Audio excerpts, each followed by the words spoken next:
Good Morning Business, le grand entretien. 7h44 sur BFM Business et sur RMC Découverte. Le grand entretien aujourd'hui, notre invité avec Raphaël Legendre, c'est Philippe Salle. Bonjour, merci. Bonjour Philippe Salle. D'être avec nous ce matin. Bonjour. Vous êtes un serial redresseur d'entreprises, Altran, Elior, Emeria, et donc désormais votre mission, c'est Atos. Vous êtes le PDG d'Atos depuis le début de l'année. Vous avez pris la suite de Jean-Pierre Mustier. Atos, fleuron de l'informatique français qui sort de 5 années de crise très compliquée, d'une restructuration financière. À quel moment vous vous êtes dit j'y vais, Atos, c'est mon dossier, je peux faire quelque chose? Est-ce que vous avez hésité à prendre cette mission que certains considèrent impossible? Oui, ça, j'adore les missions impossibles. Donc ça, la réponse est oui. Est-ce que j'ai hésité? Quasiment pas. J'ai été appelé en fait l'été dernier par un chasseur. Puis après, j'ai passé pas mal d'entretiens avec le conseil d'administration. Mais je trouve que cette société mérite d'être redressée. Voilà. Donc je me suis dit, c'est un très beau challenge à faire. Et donc je me suis dit, on y va. Bon, il y a un travail lourd, exigeant à mener. Vous avez présenté le plan de restructuration Genesis. Le cœur de votre objectif aujourd'hui, c'est quoi? C'est de simplifier une entreprise trop complexe et de réduire la voilure? Alors, c'est déjà de regrouper les équipes qui ont été séparées puisqu'on voulait casser l'entreprise en deux. Et donc, il y a beaucoup de gens en plus qui se faisaient la guerre en interne, ce qui est une catastrophe plutôt que d'aller chercher des nouveaux clients. Donc, la première chose, c'est qu'effectivement, on se rassemble sous une seule marque, la marque de service qui est Atos. Eviden est la marque plutôt du software et du hardware. Et puis ensuite, on simplifie. Vous avez raison. Oui, ce que j'ai fait un peu, c'est qu'on cassait la matrice. C'était une société matricielle. Donc, j'ai mis des lignes où c'est beaucoup plus simple de savoir qui est responsable, en fait, à la fois par exemple, du PNL, du cash, du delivery, etc. Vous êtes un manager, c'est-à-dire que votre truc, c'est les boîtes industrielles, restructurer les équipes. C'est ça, c'est pour ça qu'on vous connaît sur BFM Business. Là, je dis pas que vous n'êtes pas un financier, évidemment, vous suivez ces dossiers-là, mais c'est ça votre boulot. Il est humain, le job chez Atos, principalement? Alors, c'est un vrai job, oui, c'est une boîte technologique. Et donc, on est quand même dans un monde où la technologie est en train de prendre beaucoup de choses. On le sait bien, avec notamment aussi des attaques cyber, avec bien sûr tout ce qui est la robotique, etc. La vérité, c'est qu'on est dans un monde fascinant qui croît. Et donc, c'est une société sur laquelle, franchement, comme je dis aux équipes, il n'y a aucune raison qu'on ne gagne pas. Vous avez annoncé une marge opérationnelle d'environ 10% d'ici 2028. Ça n'a pas plu à la bourse qui considère que ça n'est pas possible. Le titre a perdu 9% hier. Juste avant l'interview, vous avez dit « ça me fait rien ». Non, ça me fait rien parce que de toute façon, on va être jugé sur nos résultats. Quand j'ai présenté le plan d'Altran, maintenant ça fait très longtemps, j'avais annoncé une marge entre 10 et 12 et personne ne m'avait cru. Et on l'a fait quand même. Il faut rappeler que vous partez de 4% cette année. C'est ça. Mais Altran était à 5. Donc voilà. Donc grosso modo, on était à peu près au même niveau. Oui, c'est une ambition, mais quand on regarde finalement tous nos concurrents, ils sont tous au-dessus de 10. Il n'y a aucune raison qu'Atos ne le soit pas, tout simplement. Bon. Ça demande vraiment beaucoup de travail, c'est clair, et donc on va être jugé à l'aune de nos résultats. Donc, dans un marché compliqué quand même. Le marché est compliqué cette année, mais c'est un marché de croissance, ce qu'il faut bien comprendre. Alors, il se trouve que c'est compliqué parce qu'aujourd'hui, le climat politique, économique est assez compliqué. Bon, ça va demander une restructuration importante. Combien de postes vous allez devoir supprimer? Et surtout, de combien de pays allez-vous devoir sortir? Vous êtes présent aujourd'hui dans 70 pays. C'est colossal. Vous allez réduire la voilure de combien? Exactement. Alors, je ne peux pas l'annoncer parce qu'on va poser cette question plusieurs fois parce qu'en fait, on est en négociation justement avec certains pays. C'est plusieurs dizaines. Mais là, vous avez raison, la simplification, c'est le rassemblement. C'est de se dire, on n'a pas besoin d'être sur 70 pays.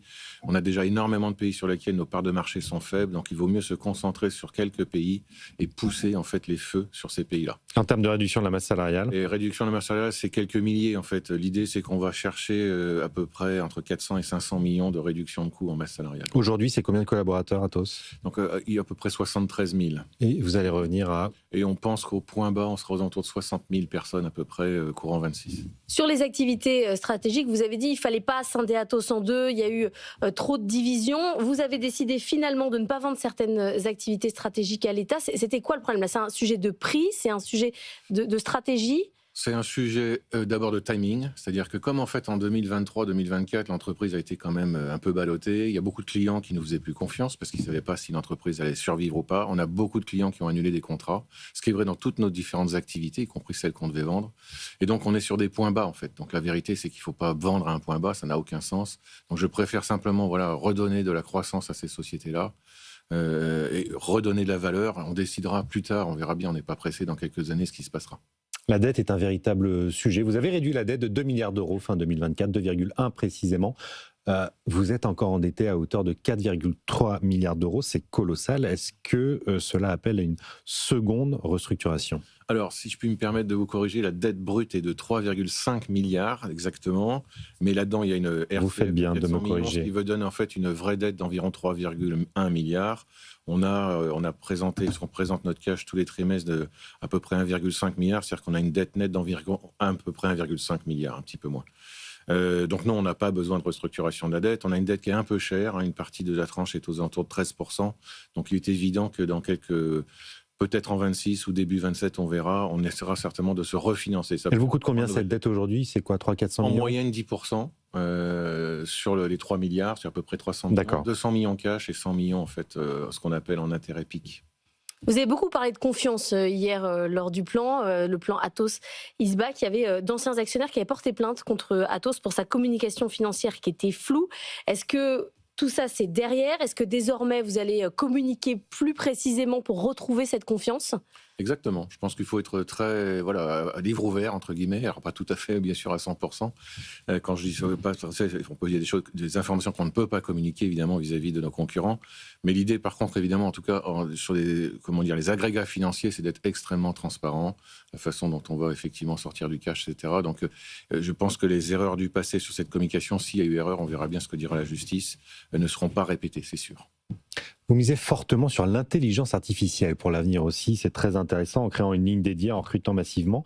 Comment vous allez vous différencier face aux géants que sont Capgemini ou Palantir ? Comment on fait émerger la marque Atos dans ce secteur hyper concurrentiel ? Alors déjà, nous, on est une société de services, donc Palantir est une société de software, donc c'est un peu différent, donc sont vraiment dans un marché assez différent. On peut utiliser justement Palantir pour certains de nos clients. La vraie différenciation, ça sera par nos équipes. Voilà. Donc, on a aujourd'hui à peu près 2000 personnes, c'est pas beaucoup. On veut multiplier par 5. On pense qu'on aura à peu près, d'ici 2028, 10 000 personnes qui travailleront vraiment sur ces métiers-là. Je pense qu'en fait, il y a quelque chose qui est en train de se passer sur l'intelligence artificielle, sur les AI, plutôt d'ailleurs aux États-Unis qu'en Europe, hélas. C'est quand même là où ça se passe actuellement. Et notamment ce qu'on appelle l'agentic, c'est-à-dire qu'on est en train quand même de voir des tâches qui sont faites aujourd'hui par des personnes qui seront automatisées demain, de plus en plus. À la fois d'ailleurs du coding pour nous, mais à la fois aussi sur des sujets de back-office comme la RH, comme le financier ou le legal. Vous avez évalué chez Atos combien de postes comme ça pourraient être remplacés par l'intelligence artificielle ? Pas encore, mais une chose est sûre, c'est que ça va toucher ce qu'on appelle le delivery chez nous. C'est-à-dire ? La façon dont on va coder notamment, ou la façon dont on va opérer par exemple certains mainframe ou cloud. En coding, on estime qu'on gagne à peu près 30%. Ah oui, un gain de productivité important. Vous parlez des clients. Atos a perdu 20% de son chiffre d'affaires en 2 ans. Il y a eu des annulations de commandes. La taille d'Atos n'a plus rien à voir avec ce que c'était. Il y avait eu cette croissance externe avec beaucoup d'acquisitions. Est-ce que vous dites qu'à nouveau, vous pourriez vous repositionner dans le futur, ou désormais Atos est une entreprise plus petite, moins acerbe sur les acquisitions ? Ouais. Alors, je pense qu'il y a 2 phrases très importantes que je dis aux équipes. La première, c'est croissance rentable. C'est-à-dire quand on va chercher des contrats, il faut qu'on fasse des bénéfices. Parce qu'on a quand même signé aussi beaucoup de contrats dans le passé qui étaient à perte. On n'est pas là pour faire que du chiffre d'affaires.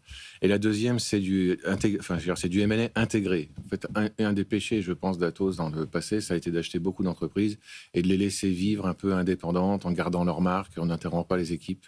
Donc je pense que ce qui est très important, c'est faire du M&A, c'est pas très gênant, mais il faut par contre s'assurer qu'ensuite ces équipes sont bien intégrées et ensuite travaillent, je dirais, au sein des équipes ou de l'entreprise Atos. C'est ça qui est très important. Donc on refera du M&A, c'est sûr. On refera pas encore du M&A extrêmement structurant dans les prochaines années. Je pense que c'est trop tôt.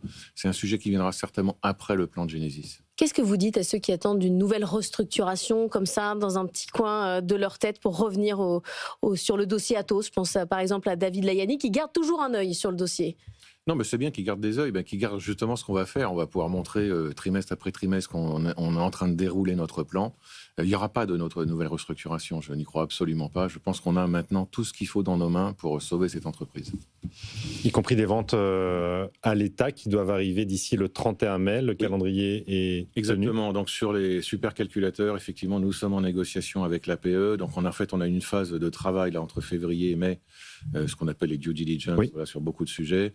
Elles sont terminées, donc on est vraiment dans la phase finale, je dirais, de négocier un contrat et un prix en fait par rapport à la promesse qui avait été faite en novembre. C'est le money time.